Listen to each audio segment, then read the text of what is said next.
long shorts, could have been a regular pair of pants, but probably long shorts, correct? Correct.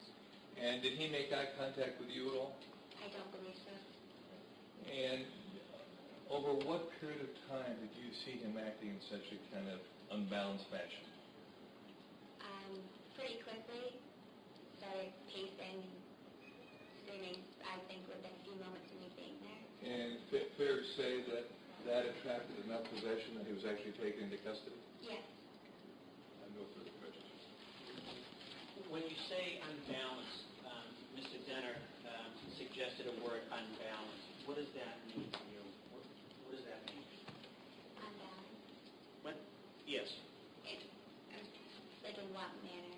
That's what I'm asking. General? Can you put that into context based on what you saw that night or that morning? I just saw someone acting agitated and looking worried. I can't say that, I don't think I can verify that that's someone who's unbalanced, if that's what you're asking. Okay. As far as your observations of him, at some point, did you lose sight of the defendant? After they took him into custody. Did you ever see him again that evening? Just walking past the room where they had him in custody to go to Kaylee's room. And when you saw him, what kind of wrapping or article of clothing did you see around his hand? I'm not quite sure if it was a T-shirt or what exactly was wrapped around his hand, honestly. In your recollection as to the type of clothing he was wearing on his lower body was what? Jeans, shorts, or jeans, things of that nature. That's all I have. Any further statements? Nothing more, sir.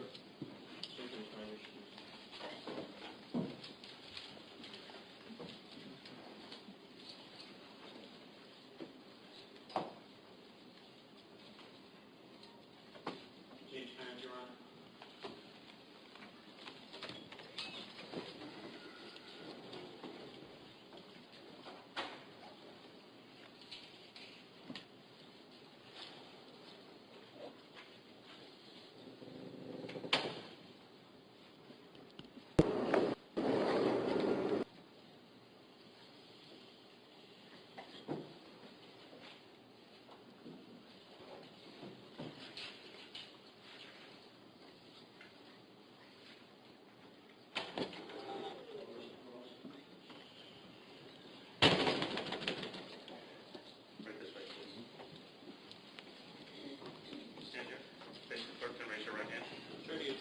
The testimony of the jury and the court, and the cause now adhering to the truth, the whole truth, and nothing but the truth. So help you God.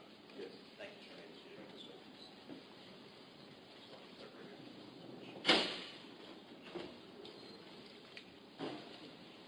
May I inquire, Your Honor? Yes. Good morning, sir. Could you please introduce yourself to the court and to the jury and spell your name? James Carnes, C-A-R-N-E-S. I'm a police officer of the Boston Police Department. And how long have you been working for the Boston Police? Approximately 26 years. And what is your current rank, sir? I'm a police officer. Where do you work in the Boston Police Department? Crime scene response unit. How long have you been doing that for? Approximately 9 years. What is the crime scene response unit, sir?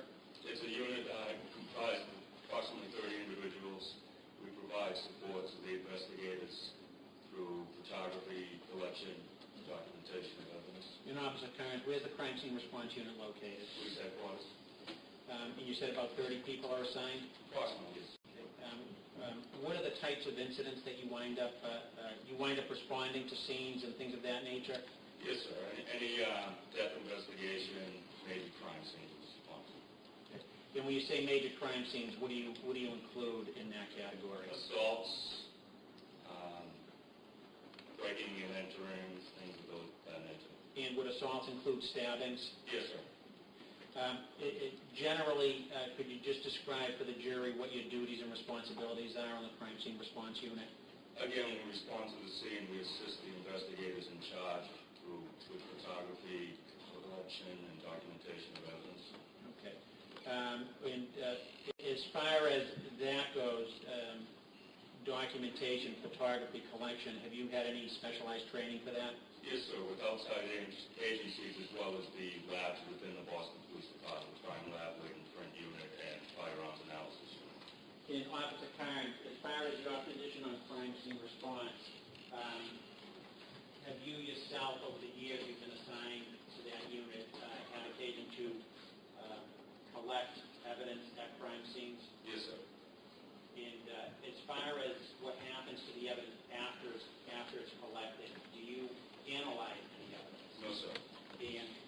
wind up doing with the evidence after it's collected? We secure the evidence and forward it to the appropriate lab as soon as possible next following day.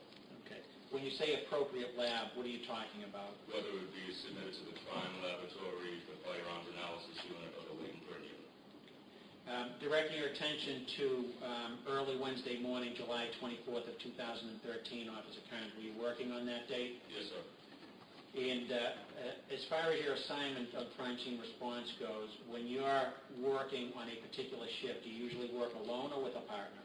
With a partner. And who was your partner on that particular day? Officer Michael Griffin. And what was, did you have any particular assignment, or what shift were you working that day? We were working the overnight shift, 11:45 to 7:30 a.m. Were you working out of headquarters, sir? Yes, sir. And where were you just around midnight? We were called to assist the investigators at a scene in South Boston. Okay. And did you receive a notification prior to going out there? Yes, sir.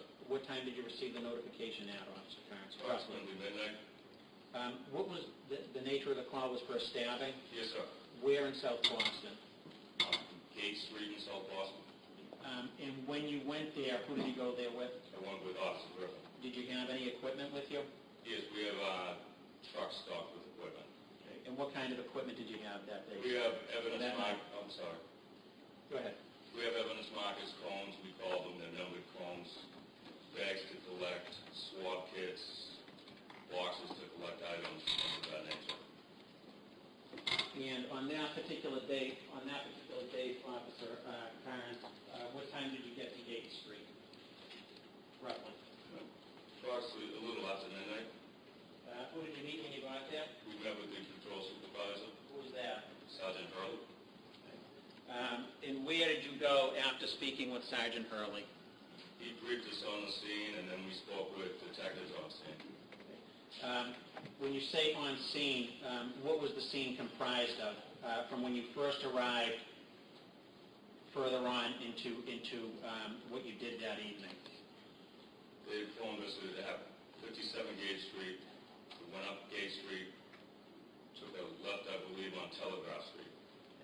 And just at least initially, did you make certain observations of 57 gates inside and out?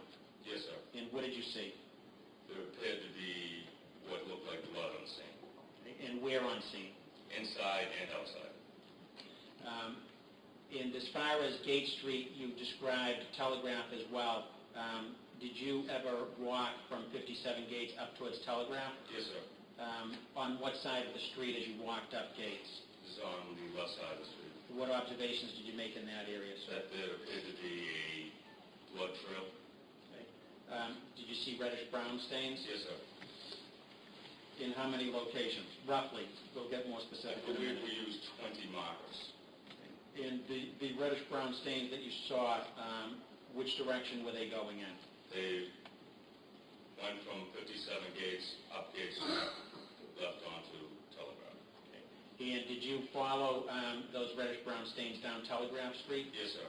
And how far down Telegraph Street did you go? Approximately 55. And what happened at approximately 55 Gate Street? 55 Telegraph. That's where we started putting out evidence markers. What, if any, reddish-brown stains did you see after 55 Gate Street? There were... 55 Telegraph, I'm sorry. After 55, Going down towards Dorchester Street. I did not see any more. That particular evening, you described some cones. Did you use them? Yes, sir. And what are these cones? They're evidence markers. They're numbered cones to locate evidence.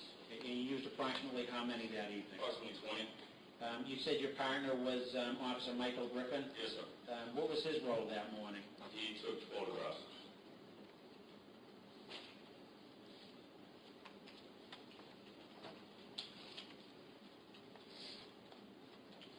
I want to show you a sequence of photos, sir.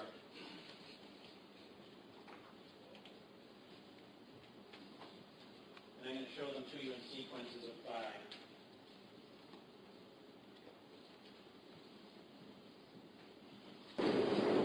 Starting with these first 5 photographs, Officer kind, we can just go through those sequentially and let me know when you're done.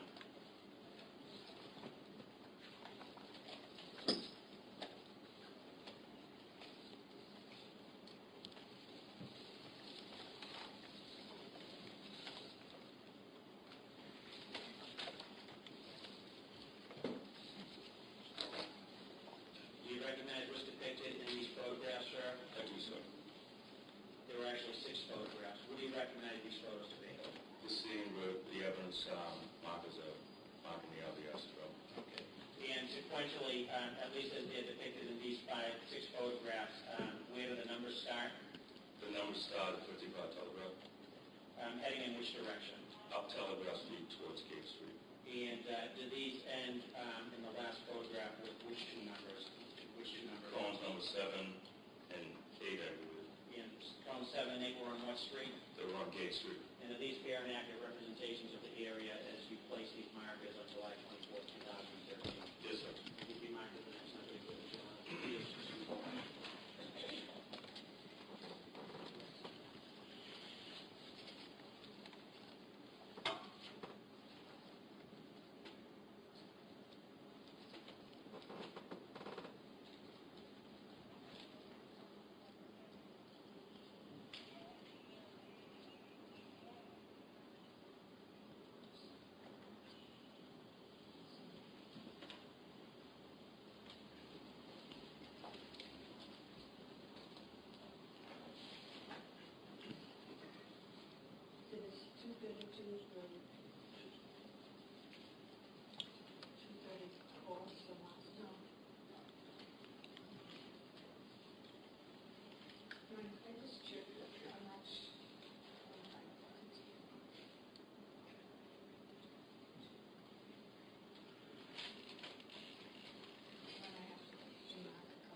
Good morning, sir. Could you please introduce yourself to the court and to the jury and spell your full name? Yes, my name is Ronald Perello. Last name is spelled Pirrrello. I'm a sergeant with the Boston Police Department. How long have you been working for the Boston Police Department for, sir? I'm in my 26th year. And how long have you held the rank of sergeant? A little more than 10 years, sir. And prior to that, what position did you hold? I was a patrol officer. Where are you presently assigned? I'm presently assigned to the Operations Division in Boston Police Headquarters. And what is the Operations Division? That's where the 911 emergency calls come into and are dispatched from. Sergeant Perello, where were you previously assigned before operations? Previously, I started my career as a patrol officer in Area B2 in Roxbury. Then was assigned, that was for approximately 10 years, and then for the next 6 years I was in the drug control unit, downtown Boston, Area A. After that, I was promoted to sergeant and returned to Area B2 in Roxbury. And as a sergeant, I've worked in Area B, D, E, Area A, now operations. Directing your attention back to July of 2013, where were you assigned back then? I was assigned to Area A1, downtown Boston. And downtown Boston, would the Tufts Medical Center be part of your jurisdiction in District 1? Yes, it would. Directing your attention to July 24th of 2013, early morning hours. Were you working that day? Yes. Which shift were you working? I was working the last half shift, which was from 11:45 p.m. to 7:30 a.m. What was your assignment that evening, Sergeant Perillo? I was assigned to the Alpha 912 as the patrol supervisor. And what were your duties and responsibilities generally? To supervise the patrol officers on that shift and to respond to any serious incidents. Sometime right around 12:45 a.m., early morning, July 24th, 2013, did you receive a radio call? I did. And what was the nature of the call? The nature of the call was that there was a person at the Tufts Medical Center emergency room who had a stab wound and was the suspect in a stabbing that had occurred on Gates Street in South Boston. Okay. And did you learn how that particular person arrived at Tufts Medical Center? Not at that time, no. I knew that he was a walk-in. Okay. And what does that mean, a walk-in? It means he got there on his own. He wasn't transported by ambulance. How long did you wind up responding to Tufts Medical? I did. How long did it take you to get there, sir? Just a few minutes. And where did you go when you got to Tufts Medical Center? I went through the emergency entrance on the ambulance bay into the emergency room. And did you meet any other officers there, just yes or no? Yes. And when you went into the emergency room, what street was that entrance on? I believe it's on the corner, I believe it's Nassau Street, right off Washington Street, I believe. Did you wind up speaking with an individual that evening? I did. How long after you arrived? Within moments. And the person you wound up speaking with, do you see that person in the courtroom today? Yes. And could you please just point him out and describe him?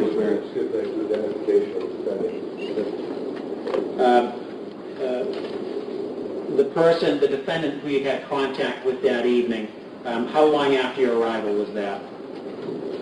Just moments. I walked in and I found him speaking with the other officers. And do you recall how he was dressed? He was dressed in a Red Sox ball cap and a dark-colored sleeveless shirt. Okay.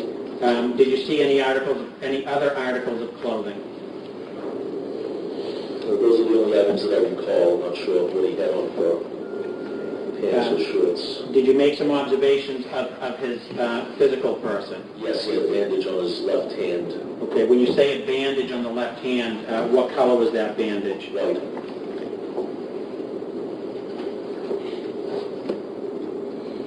And where was it that you first encountered this person? He was just standing in the hallway in the emergency room with the officers.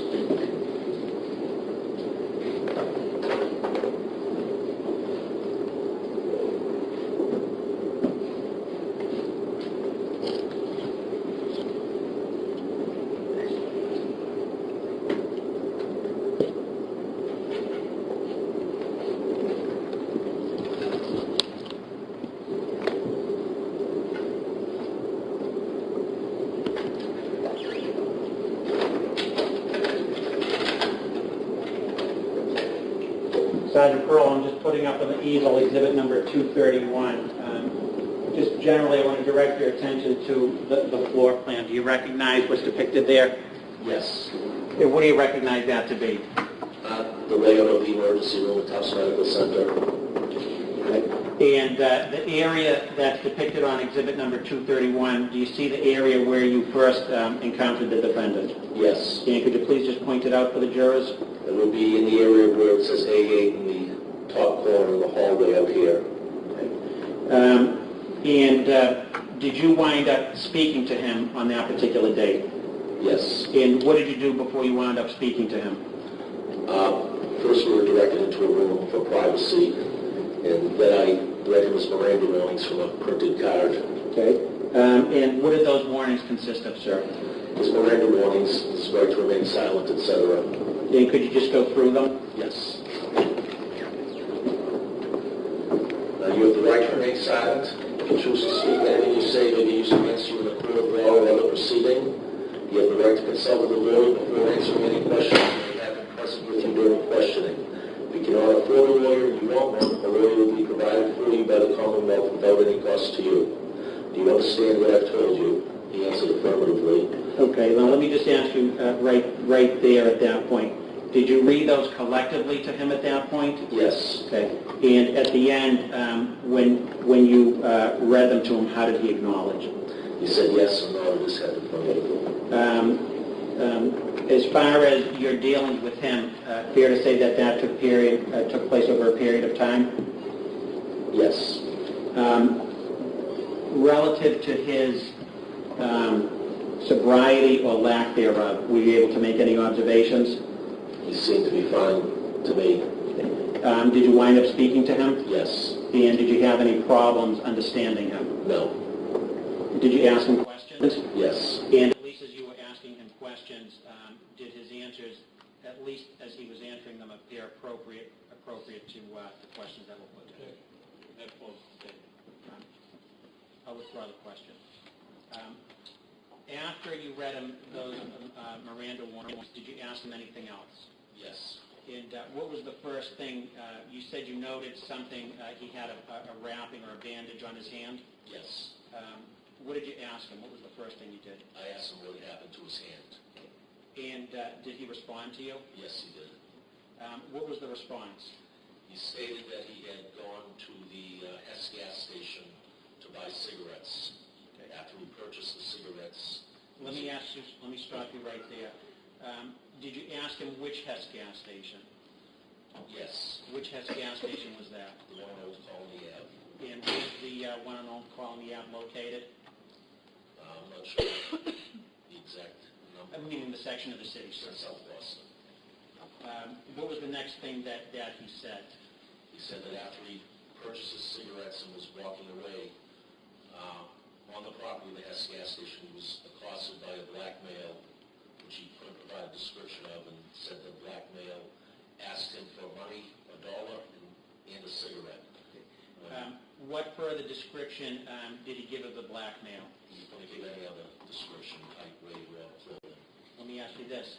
Did you ask him for any further description of the black male? Yes. He stated the black male, upon the defendant declining to give him $1 or cigarettes, took a swing at him, and he put up his hands to defend himself, and that's how he received his injury to his left hand. He believed that the male had a knife, although he couldn't describe that as well. Sergeant Perillo, did you ask him if this incident took place inside or outside of the Hess? I did. And what did he say? He said it took place immediately outside on the property of the gas station. And Sergeant Perillo, let me ask you this. Did you ask him specifically what time the incident took place?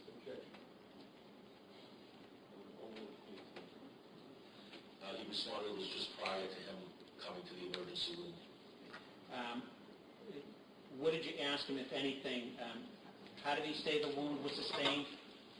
By trying to deflect the blow by the black male, who apparently he claimed had a knife in his hand. Okay. What did you ask him about the knife? I asked him if he could describe it. And what did he say? He said he could not.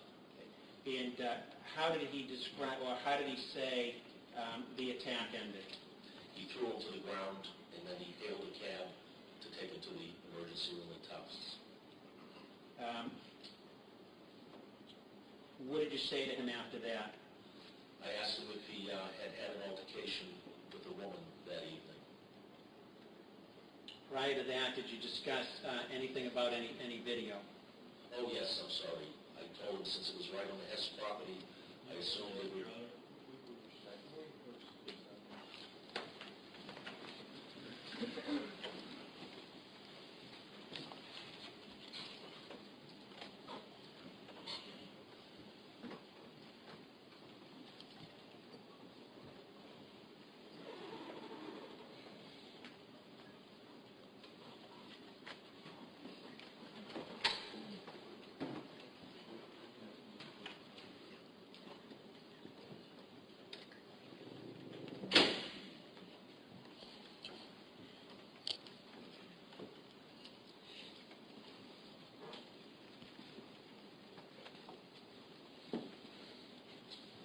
Just yes or no, Sergeant Perillo, did the subject of video cameras ever come up during the conversation? Just yes or no? Yes. And what, if anything, did the defendant say about video cameras during the conversation? He agreed that there probably were video cameras. At what location? At the location where the incident with the blackmail took place. Did you ask him, or what biographical questions did you ask him, if any? I asked him where he lived. Okay. And as far as that goes, did he respond to you? Yes. And where did he say he lived? 331 East 8th Street in South Boston. And where was that, or were you able to check where that was in relation to the Hess gas station? Yes. And how did you do that? I pulled it up on my iPhone app and plugged in that address. And just generally, how far away was 331 East 8th Street from the Hess gas station? It's not far at all, within a few blocks.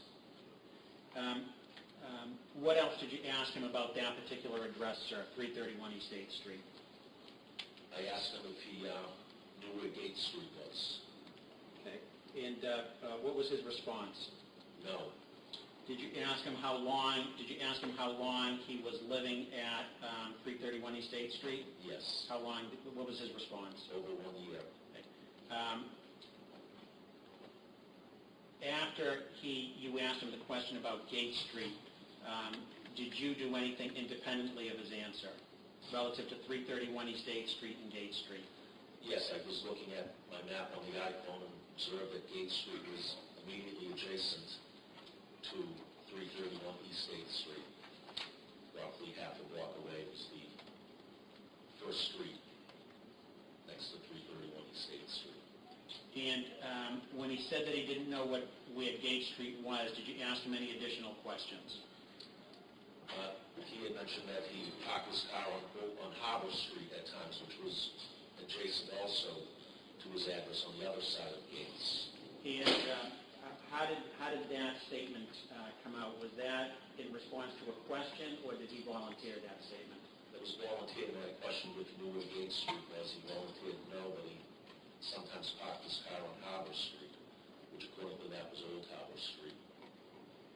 According to the map, sorry. It was Old Harbor Street. Just have one moment, Your Honor. Please.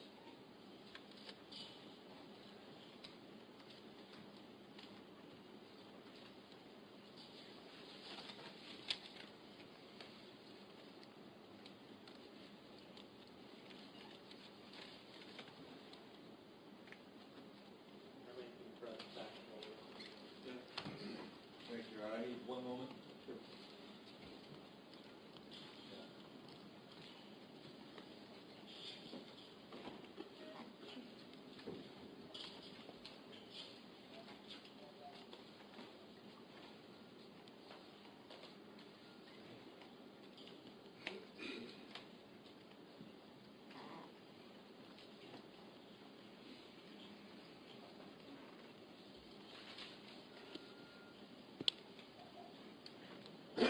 Morning, sir. Really, sir. How are you? Very well, thank you. I'm Jeff Denner. I represent the defendant. We have not met. We have not spoken. Correct? That is correct.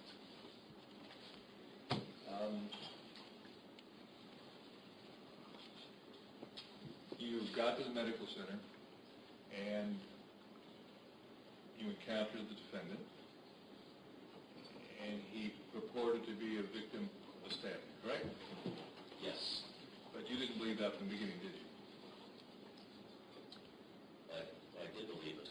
You did believe it? I also believe he was a suspect in a stabbing from what had been. Well, I guess, so what I mean when I say a victim of a stabbing, you believed from the beginning that he was a perpetrator in an assault and got hurt while he was inflicting an assault on another human being, correct? Correct. So it would be fair to say you don't usually Mirandize victims of stabbing. Correct. You didn't Mirandize Kelly Valentine, in this case, of course. I never met Kelly Valentine. You probably wouldn't have if you'd met her, correct? No. So from the get-go, to use a non-legal term, you knew that he was a perpetrator and not a victim per se in this matter. I knew he was a suspect, yes. And virtually everything he was saying to you, you did not believe.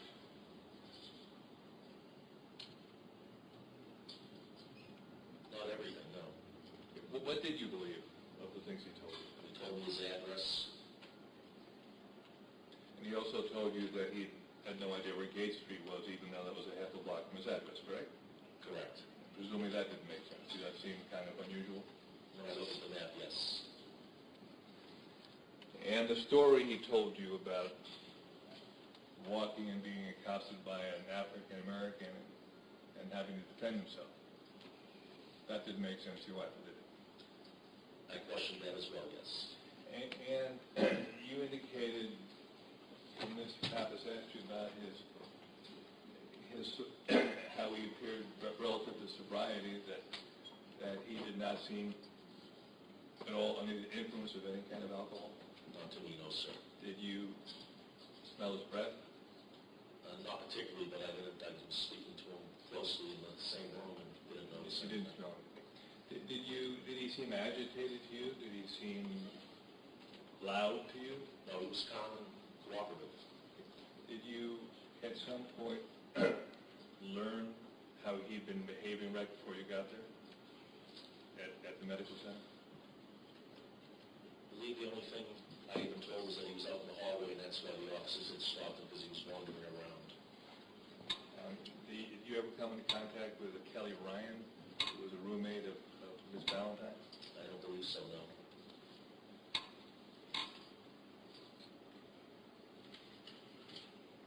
No further questions.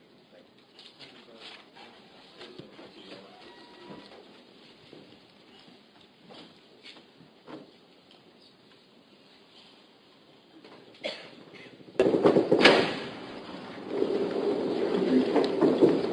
Detective Steve Morgan.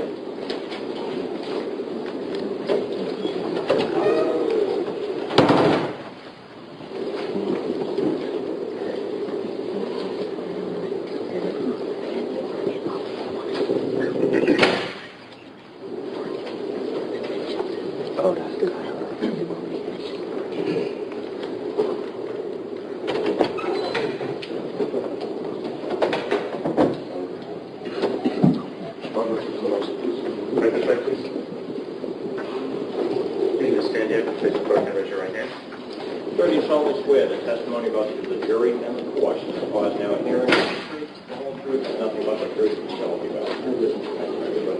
Who moved there?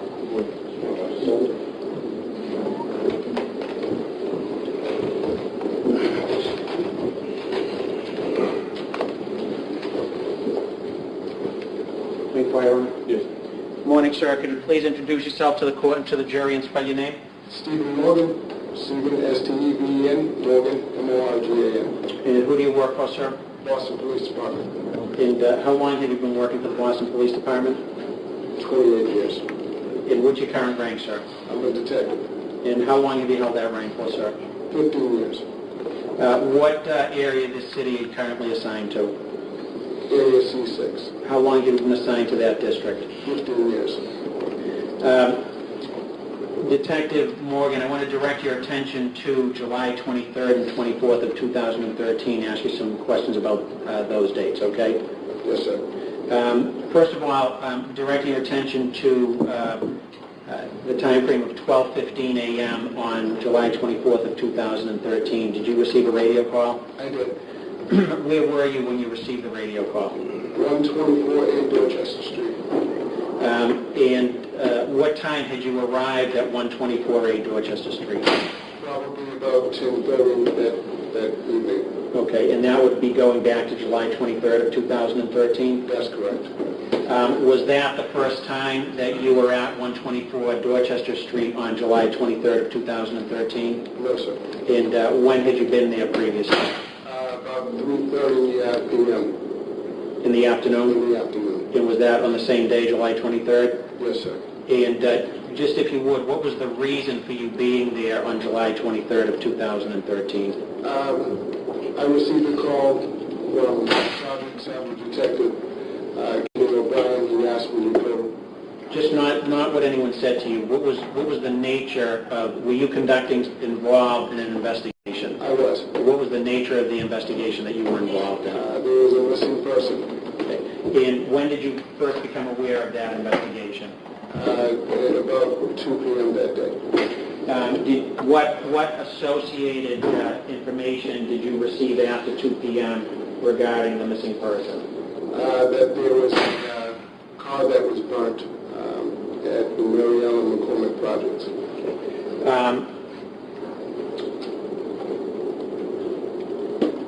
Now, in between 3:30 in the afternoon and 10:30 p.m., did you receive any updated information regarding the missing person?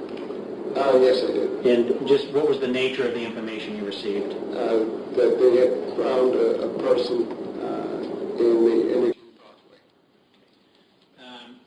Now, as far as the early morning hours of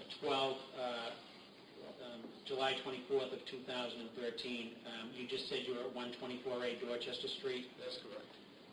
Who were you there with? My partner, Detective Robert Flynn, and a couple of members of the homicide unit. And who were the other members of the homicide unit? Detective Jeff Cecil, Detective Jeremy Sheehan, and Sergeant Detective Paul McLaughlin. Did you receive a radio call right around 12:15 or thereabouts? I did. And what was the nature of that call? There was stabbing that took place at 57 Gate Street. And with respect to that particular call, did you wind up responding there? I did. Did you go there alone or with someone else?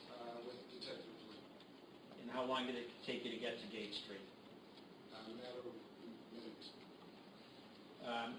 Just generally, what were your observations when you arrived on Gate Street, sir? There was a couple of ambulances on scene. There was a couple of cruisers on scene. There was a police wagon also. Just yes or no, did you speak with anyone? Was it anyone on scene when you arrived? I did. Who was that? Leonard Jenkins. And who was he? Police officer Leonard Jenkins. For the Boston Police Department? That's correct. And how long did you wind up speaking to him for? Probably a couple of seconds. Did you learn if there was a victim? I did. Where was the victim when you arrived? In the ambulance. Did you ever get an opportunity to speak to her when you first arrived or after you first arrived in the area of 57 Gates? I did not. After speaking with Officer Jenkins, where did you go, sir? I went into 57 Gate Street and observed there was blood on the foyer on the right-hand side where the steps going upstairs. Did you meet with, at any time that you were on scene there, did you meet with any of the occupants? Well, first of all, let me back up. You wound up looking inside 57 Gates? That's correct. And where inside 57 Gates? In the foyer, I was just in the foyer. Okay. Did you ever go through the foyer to the first floor apartment? I did not. Did you learn where the victim who had been transported in an ambulance, do you know what apartment she lived in? Yes, What apartment was that? on the first floor. While you were on scene at 57 Gates, did you meet any occupants, just yes or no, of the first floor apartment? I did. What did you do? What did you do as far as outside 57 Gates after you arrived? I spoke with Officer Curley. Not what he said. Did you wind up speaking with him? I did. And after you spoke with him, did you go anywhere on scene? I did. Where did you go? I went up the street following In what direction? Towards where? went up the street, up Gate Street toward Telegraph Street, following a blood trail. Okay. And where did it go once you reached the trail that you were following? Were these reddish-brown stains? They were. And where did they go once you reached Telegraph Street? They took a left onto Telegraph Street and stopped at about 55 Telegraph Street. Did you see an officer, do you know an Officer James Carnes? I do. At some point, did you see him after you arrived at 57 Gates? I did. Approximately when was that, sir? Probably about right when I got onto Gate Street. And what instructions, if any, did you give him relative to these reddish-brown stains? I told him that I wanted the stains swabbed on Telegraph Street and on Main Street also. Where did you go after that, sir, after you were up on Telegraph? I went back to 57 Gate Street, and I told him that I wanted the blood stains in the foyer swabbed also. Now, when you went back to 57 Gates, who, if anyone, did you meet relative to the first floor apartment? There was a roommate of Katie Valentine's, Kristen LaSosa. Okay. And who else did you meet, if anyone? That's it. And just yes or no, did you wind up speaking with Kristen LaSorsa? I did. And just as far as the object, what, if anything, did she show you during the conversation you had with her? A cell phone. And what part of the cell phone did she show you? The Screen? screen.